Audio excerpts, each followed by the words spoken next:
ತಮಿಳುನಾಡಿನ ವಯನಾಡಿನಲ್ಲಿ ನಾಪತ್ತೆಯಾದವರಿಗಾಗಿ ಶೋಧ ಕಾರ್ಯ ಮುಂದುವರೆದಿದೆ.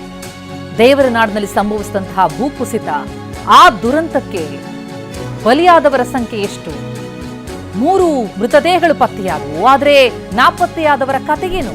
ಎಂಜಿನಿಯರ್ ರಾಹುಲ್, ಯಂತ್ರ ನಿರ್ವಾಹಕ ಇಮ್ರಾನ್, ಹಿಮಾಚಲ ಪ್ರದೇಶದ ನಿರ್ಮಾಣ ವ್ಯವಸ್ಥಾಪಕ ವಿಕ್ರಮ್ ರಾಣಾ, ಪಶ್ಚಿಮ ಬಂಗಾಳ ಮೂಲದ ಸರ್ವೇಯರ್ ರಾಕೇಶ್ ಕುಚೈತ್, ಉತ್ತರ ಪ್ರದೇಶ ಮೂಲದ ಸರ್ವೇಯರ್ ಅಜರುದ್ದೀನ್ ಅನ್ಸಾರಿ, ಈ 5 ಮಣ್ಣಿನಡಿ ಸಿಲುಕಿದಾರಾ? ಎನ್ಡಿಆರ್ಎಫ್ ಸಿಬ್ಬಂದಿ ಶೋಧ ಕಾರ್ಯ ನಡೆಸಿದ್ದಾರೆ.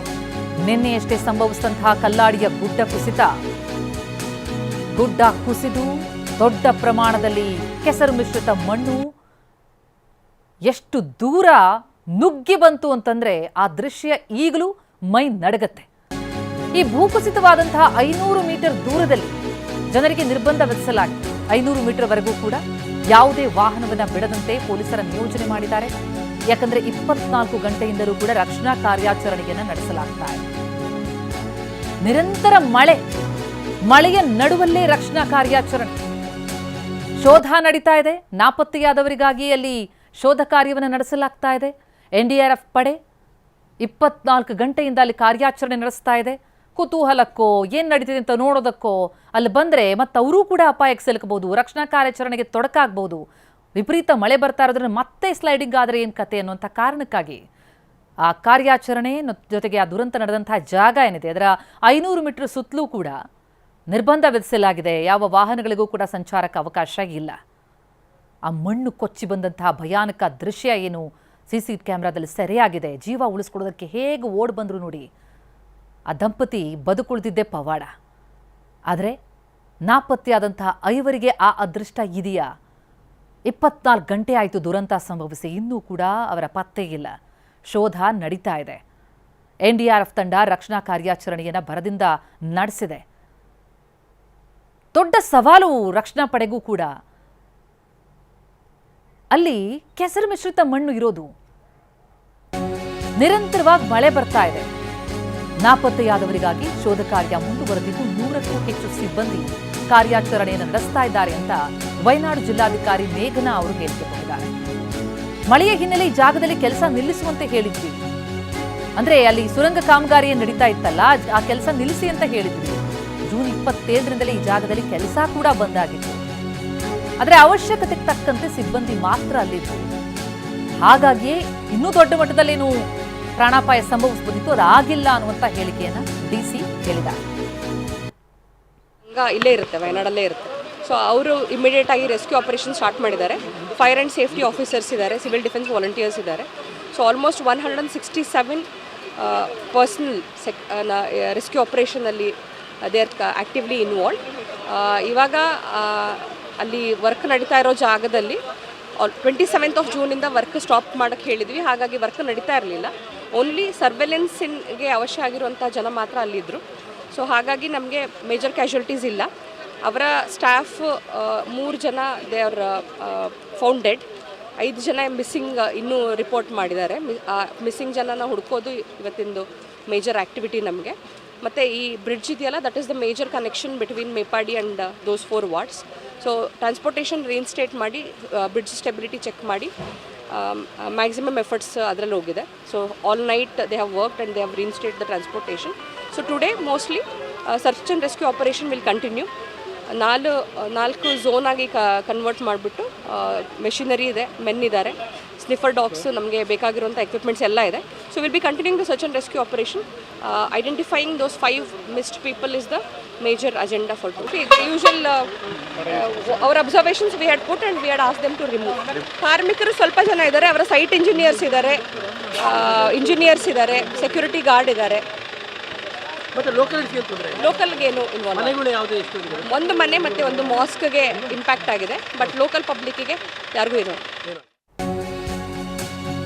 ಇನ್ನು ಈ ಕಲ್ಲಾಡಿ ಗುಡ್ಡ ಕುಸಿತದಲ್ಲಿ ಹಲವರೇನು ಸಣ್ಣ ಪುಟ್ಟ ಗಾಯದಿಂದ ಆಸ್ಪತ್ರೆಗೆ ದಾಖಲಾಗಿದ್ರು. 9 ಮಂದಿ ಈ ರೀತಿ ಆಸ್ಪತ್ರೆಗೆ ದಾಖಲಾಗಿ ಚಿಕಿತ್ಸೆ ಪಡೆದಂಥವರು. ಆದರೆ ಅವರಲ್ಲಿ 3 ಸ್ಥಿತಿ ಕೊಂಚ ಗಂಭೀರ ಇದೆ. ಅವರನ್ನು ಐಸಿಯುಗೆ ಶಿಫ್ಟ್ ಮಾಡಿದ್ದಾರೆ. ಐಸಿಯುನಲ್ಲಿ ಚಿಕಿತ್ಸೆಯನ್ನು ನೀಡಲಾಗ್ತಾ ಇದೆ. ಈ ಬಗ್ಗೆ ಕೇರಳದ ವಯನಾಡು ಜಿಲ್ಲಾಧಿಕಾರಿ ಡಿ.ಆರ್. ಮೇಘಶ್ರೀ ಅವರು ಕೂಡ ಮಾಹಿತಿಯನ್ನು ಹಂಚಿಕೊಂಡಿದ್ದಾರೆ. 3 ಮೃತಪಟ್ಟರು 9 ಮಂದಿ, ಗಾಯಗೊಂಡು ಅದರಲ್ಲಿ 3 ಗಂಭೀರವಾಗಿ ಗಾಯ ಆಗಿರೋದ್ರಿಂದಾಗಿ ಐಸಿಯುನಲ್ಲಿ ಚಿಕಿತ್ಸೆ ನೀಡಲಾಗ್ತಾ ಇದೆ.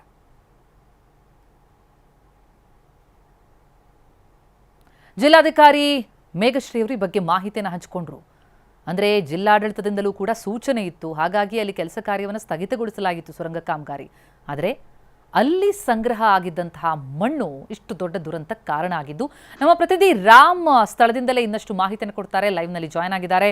ರಾಮ್, ಈಗ ಘಟನಾ ಸ್ಥಳದಲ್ಲಿ ಏನು ಕಾರ್ಯಾಚರಣೆ ಭರದಿಂದ ಸಾಗಿದೆ, ಜಿಲ್ಲಾಧಿಕಾರಿಗಳು ಕೂಡ ತಿಳಿಸ್ತಾ ಇದ್ರು, ಆ 5 ನಾಪತ್ತೆಯಾಗಿದ್ದಾರೆ, ಅವರನ್ನ ಪತ್ತೆ ಹಚ್ಚೋದೇ ಪ್ರಮುಖವಾದಂತಹ ಅಜೆಂಡಾ ಅಂತ. ಈಗಲೂ ಮಳೆ ಬರ್ತಾ ಇದೆಯಾ, ಕಾರ್ಯಾಚರಣೆಗೆ ಎಷ್ಟು ತೊಡಕಿದೆ, ಎಷ್ಟು ಸವಾಲಿದೆ, ಏನು ಚಿತ್ರಣ ಕಂಡು ಬರ್ತಾ ಇದೆ ಅಲ್ಲಿ ಅಂತ?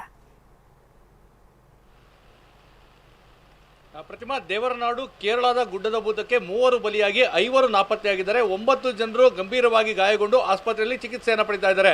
ಘಟನೆ ನಡೆದು 24 ಗಂಟೆ ಆಗಿದೆ. 5 ಜನ ಏನು ನಾಪತ್ತೆಯಾಗಿದ್ದಾರೆ, ಅವರ ಶೋಧ ಕಾರ್ಯ ಈಗಲೂ ಸಹ ಮುಂದುವರೆದಿದೆ. NDRF, ಅಗ್ನಿಶಾಮಕ ದಳ, ಸ್ಥಳೀಯ ಕೇರಳ ಪೊಲೀಸರು ಈ ಒಂದು ಕಾರ್ಯಾಚರಣೆಯಲ್ಲಿ ತೊಡ್ಕೊಂಡಿದ್ದಾರೆ. ಸವಾಲಿನ ವಿಚಾರ ಅಂತ ಹೇಳಿದ್ರೆ ನಿರಂತರವಾಗಿ ಧಾರಾಕಾರವಾಗಿ ಮಳೆ ಸುರಿತಾ ಇರುವಂಥದ್ದು. ಕೆಸರು ಮಣ್ಣಿನಲ್ಲಿ ಆ ಕಾರ್ಯಾಚರಣೆ ನಡೆಸುವಂಥದ್ದು ಸಾಕಷ್ಟು ಅರಸಾಹಸ ಆಗಿದೆ. ಆದರೂ ಸಹ ಯಾವುದೇ ತಮ್ಮ ಪ್ರಾಣವನ್ನು ಲೆಕ್ಕಿಸದೆ NDRFನವರು ಆ ಕಾರ್ಯಾಚರಣೆಯಲ್ಲಿ ತೊಡ್ಕೊಂಡಿದ್ದಾರೆ. ಜಿಲ್ಲಾಧಿಕಾರಿ ಮೇಘಶ್ರೀ ಅವರು ಸ್ಪಷ್ಟಪಡಿಸಿದರು, 5 ಜನ ಏನು ನಾಪತ್ತೆಯಾಗಿದ್ದಾರೆ ಅವರ ಸಂಪೂರ್ಣ ಮಾಹಿತಿ ಸಹ ಲಭ್ಯವಾಗಿದೆ. ಅವರನ್ನ ಹುಡುಕಾಟ ನಡೆಸೋದೇ ನಮ್ಮ ಮೊದಲ ಆದ್ಯತೆ ಅಂತೇಳಿ. ಆದರೆ ಖಂಡಿತವಾಗಿಯೂ ಈಗ ಆಗ್ತಾ ಇರುವಂಥದ್ದು ಘಟನೆ ನಡೆದು 24 ಗಂಟೆ ಆದ ನಂತರ ಅವರು ಬದುಕಿದ್ದಾರಾ ಇಲ್ವಾ ಅನ್ನೋ ಒಂದು ಪ್ರಶ್ನೆ ಸಹಜವಾಗಿ ಉದ್ಭವ ಆಗ್ತಾ ಇದೆ. ಮತ್ತೆ ಮಳೆ ಸಹ ಮುಂದುವರೆದಿದೆ. ನಾನೀಗ ಆ ಒಂದು ಘಟನಾ ಸ್ಥಳಕ್ಕೆ ಸಂಪರ್ಕ ಕಲ್ಪಿಸುವಂತಹ ರಸ್ತೆಯ ಬಳಿ ಇದ್ದೇನೆ. ನೀವು ನೋಡ್ತಾ ಇರ್ಬೋದು, ಸಾಮಾನ್ಯವಾಗಿ ಯಾವುದೇ ರೀತಿಯಂತ ಇಂಥ ಘಟನೆಗಳು ನಡೆದಂಥ ಸಂದರ್ಭದಲ್ಲಿ ಸಹಜ ಕುತೂಹಲದಿಂದ ಸಾಕಷ್ಟು ಸಾರ್ವಜನಿಕರು ಸ್ಥಳಕ್ಕೆ ದೌಡಾಯಿಸುವಂತ ಕೆಲಸ ಆಗ್ತದೆ. ಆ ಸಂದರ್ಭದಲ್ಲಿ ಕಾಮಗಾರಿ ನಡೀತಾ ಇರುವಂತಹ ಸ್ಥಳ ಏನಿದೆ ಅಲ್ಲಿ ಇವರೇನು ಕಾರ್ಯಾಚರಣೆಯನ್ನು ನಡೆಸ್ತಾ ಇದ್ದಾರೆ. ಸೊ ಕಾರ್ಯಾಚರಣೆ ನಡೆಸುವಂತಹ ಸಂದರ್ಭದಲ್ಲಿ ಸಾರ್ವಜನಿಕರು ಅಡ್ಡ ಬಂದು ಅವರಿಗೆ ಸಾಕಷ್ಟು ಸಮಸ್ಯೆ ಆಗ್ತದೆ, ಕಾರ್ಯಾಚರಣೆಗೆ ತೊಡಕಾಗ್ತದೆ. ಇದೇ ಕಾರಣಕ್ಕಾಗಿ ಸಾರ್ವಜನಿಕರಿಗೆ ಸಂಪೂರ್ಣವಾದಂತಹ ನಿರ್ಬಂಧವನ್ನು ವಿಧಿಸುವಂತಹ ಕೆಲಸವನ್ನ ಪೊಲೀಸರು ಮಾಡಿದ್ದಾರೆ. ಇಲ್ಲಿ ನೋಡ್ತಾ ಇರಬಹುದು ನೀವು, ಇಲ್ಲಿ ತಡೆ ಒಡ್ಡಿ ಯಾವುದೇ ಖಾಸಗಿ ವಾಹನಗಳಿಗೆ ಪ್ರವೇಶವನ್ನ ನೀಡ್ತಾ ಇಲ್ಲ. ಇದರ ಜೊತೆಗೆ ಮಾಧ್ಯಮದವರ ವಾಹನಗಳಿಗೂ ಸಹ ಇಲ್ಲೇ ತಡೆ ಹಾಕುವಂತ ಕೆಲಸವನ್ನು ಮಾಡಿದರೆ ಇದರಿಂದ ಒಳಭಾಗಕ್ಕೆ ಇಲ್ಲಿಂದ ಸುಮಾರು 500 ಮೀಟರ್ ದೂರದಲ್ಲಿ ಆ ಒಂದು ಘಟನೆ ನಡೆದಿರುವಂಥದ್ದು. ಹಿರಿಯ ಪೊಲೀಸ್ ಅಧಿಕಾರಿಗಳನ್ನ ಸ್ಥಳದಲ್ಲಿ ನಿಯೋಜನೆ ಮಾಡಿ ಯಾರು ಅಧಿಕೃತವಾಗಿ ಅಂದರೆ ಕೆಲಸಕ್ಕೆ ಬರ್ತಾ ಇದ್ದಾರೆ ಅವ್ರಿಗೆ ಮಾತ್ರ ಪ್ರವೇಶವನ್ನು ಕೊಡುವಂತ ಕೆಲಸವನ್ನು ಮಾಡ್ತಾ ಇದ್ದಾರೆ. ಸಾರ್ವಜನಿಕರಿಗೆ ಸಂಪೂರ್ಣವಾಗಿ ಪ್ರವೇಶವನ್ನು ನಿರ್ಬಂಧಿಸಲಾಗಿದೆ. ಯಾಕಂದರೆ ಮೊದಲೇ ಸುರಿತಾ ಇರುವಂತಹ ಮಳೆಯಿಂದಾಗಿ ಕಾರ್ಯಾಚರಣೆ ನಡೆಸೋದು ಸಾಕಷ್ಟು ಕಷ್ಟಕರವಾಗಿರುತ್ತದೆ. ಇಂತಹ ಸಂದರ್ಭದಲ್ಲಿ ಕುತೂಹಲದಿಂದ ಸಾರ್ವಜನಿಕರು ಸ್ಥಳಕ್ಕೆ ಹೋದರೆ ಖಂಡಿತವಾಗಿಯೂ ಆ ಒಂದು ಕಾರ್ಯಾಚರಣೆ ನಡೆಸೋದು ಸಾಕಷ್ಟು ಕಷ್ಟಕರವಾಗ್ತದೆ. ಇದೇ ಕಾರಣಕ್ಕಾಗಿ ಈ ಒಂದು ಕ್ರಮವನ್ನು ಕೈಗೊಳ್ಳಲಾಗಿದೆ. ಇದರ ಜೊತೆಗೆ ಪ್ರಮುಖವಾಗಿ ಜಿಲ್ಲಾಧಿಕಾರಿ ಮೇಘಶ್ರೀ ಅವರು ಈಗಾಗಲೇ ಸ್ಪಷ್ಟಪಡಿಸಿದ್ದಾರೆ, 3 ಏನು ಸಾವನ್ನಪ್ಪಿದ್ದಾರೆ ಮತ್ತು 5 ನಾಪತ್ತೆಯಾಗಿದ್ದಾರೆ. ಅವರ ಸಂಪೂರ್ಣ ಮಾಹಿತಿಯನ್ನು ನಾವು ಕಲೆ ಹಾಕಿದ್ದೇವೆ. ಅವರನ್ನ ಹುಡುಕುವುದು ನಮ್ಮ ಆದ್ಯತೆ ಅಂತೇಳಿ. ಹೀಗಾಗಿ ಅವ್ರನ್ನ ಸಿಗುವವರೆಗೂ ಸಹ ನಮ್ಮ ಕಾರ್ಯಾಚರಣೆ ಮುಂದುವರಿಯುತ್ತದೆ ಅಂತೇಳಿ.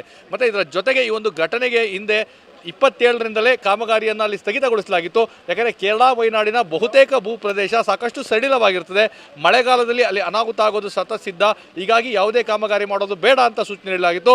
ಅದನ್ನು ಅಲ್ಲಿ ಕಾಮಗಾರಿ ಮಾಡ್ತಾ ಇದ್ದಂಥವ್ರು ಪಾಲಿಸಿದ್ರು. ಆದರೆ ಪ್ರಮುಖವಾಗಿ ಪಾಲಿಸಬೇಕಾದಂಥದ್ದು ಆ ಸುರಂಗ ಮಾರ್ಗವದಕ್ಕೆ ತೆಗೆದಿದ್ದಂತಹ ಮಣ್ಣನ್ನು ಅಲ್ಲಿಂದ ಸ್ಥಳಾಂತರ ಮಾಡಬೇಕಾಗಿತ್ತು. ಅಲ್ಲೇ ಬೆಟ್ಟದ ರೂಪದಲ್ಲಿ ಅಂದರೆ ಕೃತಕವಾಗಿ ಒಂದು ಬೆಟ್ಟದ ರೂಪದಲ್ಲಿ ಏನು ಮಾಡ್ಕೊಂಡಿದ್ರು, ಆ ಒಂದು ಕಾರಣಕ್ಕಾಗಿಯೇ ಆ ಮಣ್ಣು ಅಂದರೆ ಬೆಟ್ಟದಲ್ಲಿ ಸಹಜವಾದಂಥ ಒಂದು ಕುಸಿತ ಆಗಿತ್ತು. ಆದರೆ ಅಷ್ಟೇನು ಪರಿಣಾಮ ಬೀರ್ತಾ ಇರಲಿಲ್ಲ. ಆದರೆ ಅಲ್ಲಿದ್ದಂತಹ ಸುರಂಗದ ಮಣ್ಣನ್ನು ಏನು ತೆಗೆದಿದ್ರು ಅದರ ಜೊತೆಗೆ ಸೇರಿಕೊಂಡು ಅದರ ಜೊತೆಗೆ ಮಳೆ ನೀರು ಸೇರಿ ಈ ರೀತಿಯಂಥ ಅನಾಹುತ ಆಗಿರುವಂಥದ್ದು ಅನ್ನೋದು ಸ್ಪಷ್ಟಪಡಿದ್ದಾರೆ. ಹೀಗಾಗಿ ಎಲ್ಲ ಆಯಾಮಗಳಲ್ಲೂ ತನಿಖೆ ನಡೀತಾ ಇದೆ. ತನಿಖೆಗಿಂತ ಮುಖ್ಯವಾಗಿ 5 ಜನರು ಏನು ನಾಪತ್ತೆಯಾಗಿದ್ದಾರೆ ಅವರ ಹುಡುಕಾಟದಲ್ಲಿ ನಾವು ತೊಡ್ಕೊಂಡಿದ್ದೇವೆ. ಅವರನ್ನು ಹುಡುಕುವುದೇ ನಮ್ಮ ಮೊದಲ ಆದ್ಯತೆ ಅಂತ ಸ್ಪಷ್ಟಪಡಿಸಿದ್ದಾರೆ. ಹೀಗಾಗಿ ದೇವರನಾಡು ಕೇರಳದ ಗುಡ್ಡದ ಭೂತಕ್ಕೆ ಈಗಾಗಲೇ 3 ಬಲಿಯಾಗಿ ಆ 5 ಬದುಕುಳಿದಿರುವಂತಹ ಸಾಧ್ಯತೆ ತೀರಾ ಕಡಿಮೆ ಇರುವಂಥದ್ದು. ಆದರೂ ಸಹ NDRFನವರು ಆ ಒಂದು ಕಾರ್ಯಾಚರಣೆಯನ್ನು ಮುಂದುವರಿಸಿದ್ದಾರೆ. ಪ್ರತಿಮಾ, ರಾಮ್, ಈಗಲೂ ಕೂಡ ಮಳೆ ಬರ್ತಾ ಇದೆ ಅಂತಂದ್ರೆ ಏನು ಸೂಚನೆ ಇದೆ? ಮತ್ತಷ್ಟು ಏನಾದರೂ ಭೂಕುಸಿತ ಆಗುವಂತಹ ಸಂಭಾವ್ಯತೆ ಇದೆಯಾ? ಅಂಥದ್ದೇನಾದರೂ ಎಚ್ಚರಿಕೆಯನ್ನು ಕೊಡಲಾಗಿದೆ? ಯಾಕಂದ್ರೆ ಈ ಕಾರ್ಯಾಚರಣೆ ನಡೀತಾ ಇರುವಂತಹ ಸಂದರ್ಭದಲ್ಲಿ ಅದರಲ್ಲಿ ತೊಡಗಿದ್ದವರಿಗೆ ಅಪಾಯ ಆಗಬಾರದು. ಆ ಹಿನ್ನೆಲೆಯಲ್ಲಿ ಏನು ಮುನ್ನೆಚ್ಚರಿಕೆಯನ್ನು ವಹಿಸಲಾಗ್ತಾ ಇದೆ ಅಂತ? ಪ್ರತಿಮಾ, ಖಂಡಿತವಾಗಿಯೂ ಎಲ್ಲರ ಆತಂಕ ಇರುವಂಥದ್ದು ಅದೇ. ಯಾಕಂದರೆ ಈ ವಯನಾಡು ಭಾಗದಲ್ಲಿ ಯಾವುದೇ ಭೂಪ್ರದೇಶ, ಅದರಲ್ಲೂ ಸಹ ಗುಡ್ಡಗಳಿಂದ ಕೂಡಿರುವಂತಹ ಭೂಪ್ರದೇಶದಲ್ಲಿ ಯಾವುದೇ ಕಾಮಗಾರಿಗಳನ್ನು ಮಾಡಿದಂಥ ಸಂದರ್ಭದಲ್ಲಿ ಆ ಭೂಮಿ ಸಡಿಲವಾಗ್ತದೆ. ಮತ್ತು ಯಾವ ಕ್ಷಣದಲ್ಲಿ ಏನು ಬೇಕಾದರೂ ಆಗ್ಬೋದು ಅಂತಹ ಪರಿಸ್ಥಿತಿ ನಿರ್ಮಾಣವಾಗ್ತದೆ. ಮತ್ತು ಇದರ ಜೊತೆಗೆ ಮಳೆ ನಿರಂತರವಾಗಿ ಸುರಿತಾ ಇರುವಂಥದ್ದು, ಅದು ಧಾರಾಕಾರವಾದಂತಹ ಮಳೆ ಏನಿದೆ.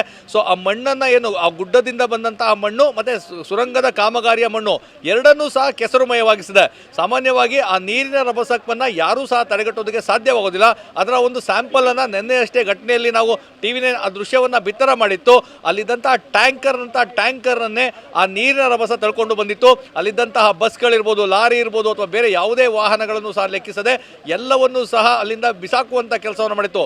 ಹೀಗಾಗಿ ಎಲ್ಲೋ ಒಂದು ಕಡೆ ಮತ್ತೆ ಆ ಒಂದು ಗುಡ್ಡದ ಭೂತ ಎದುರಾಗುವಂಥದ್ದು. ಯಾಕಂದರೆ ಪ್ರಮುಖವಾಗಿ NDRF ಮತ್ತು ಅಗ್ನಿಶಾಮಕ ದಳದ ಸಿಬ್ಬಂದಿಯವರು ಎಲ್ಲಿ ಆ ಒಂದು ಘಟನೆ ನಡೆದಿತ್ತು ಅದೇ ಸ್ಥಳದಲ್ಲಿ ಶೋಧ ಕಾರ್ಯವನ್ನು ನಡೆಸ್ತಾ ಇರುವಂಥದ್ದು.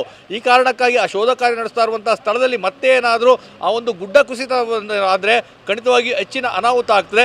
ಈ ಬಗ್ಗೆ ಸುರಕ್ಷತಾ ಕ್ರಮಗಳನ್ನು ಕೈಗೊಂಡು ತದನಂತರವೇ ಕಾರ್ಯಾಚರಣೆಯನ್ನು ಮಾಡ್ತಾ ಇರುವಂಥದ್ದು. ಹೀಗಾಗಿ ಎಲ್ಲ ಮುಂಜಾಗ್ರತಾ ಕ್ರಮಗಳು, ಮುನ್ನೆಚ್ಚರಿಕೆಗಳನ್ನ ಇಲ್ಲಿ ವಹಿಸಿದ್ದಾರೆ.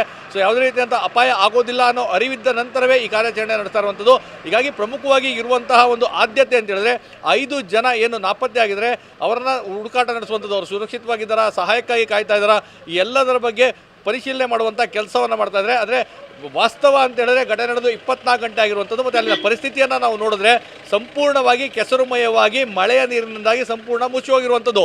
JCBಗಳ ಮುಖಾಂತರವಾಗಿ ಮಣ್ಣನ್ನು ತೆಗಿಲಿಕ್ಕೆ ಅಸಾಧ್ಯವಾದಂತಹ ಪರಿಸ್ಥಿತಿ ಇದೆ. ಈ ಒಂದು ಪರಿಸ್ಥಿತಿ ನಡುವೆ ಅವರು ಬದುಕಿದಾರಾ ಇಲ್ವಾ ಅನ್ನೋದೇ ಈಗ ಎಲ್ಲರ ಪ್ರಶ್ನೆ ಆಗಿರುವಂಥದ್ದು. ಪ್ರತಿಮಾ, ಥ್ಯಾಂಕ್ ಯು ರಾಮ್ ತಮ್ಮೆಲ್ಲ ಮಾಹಿತಿಗೆ.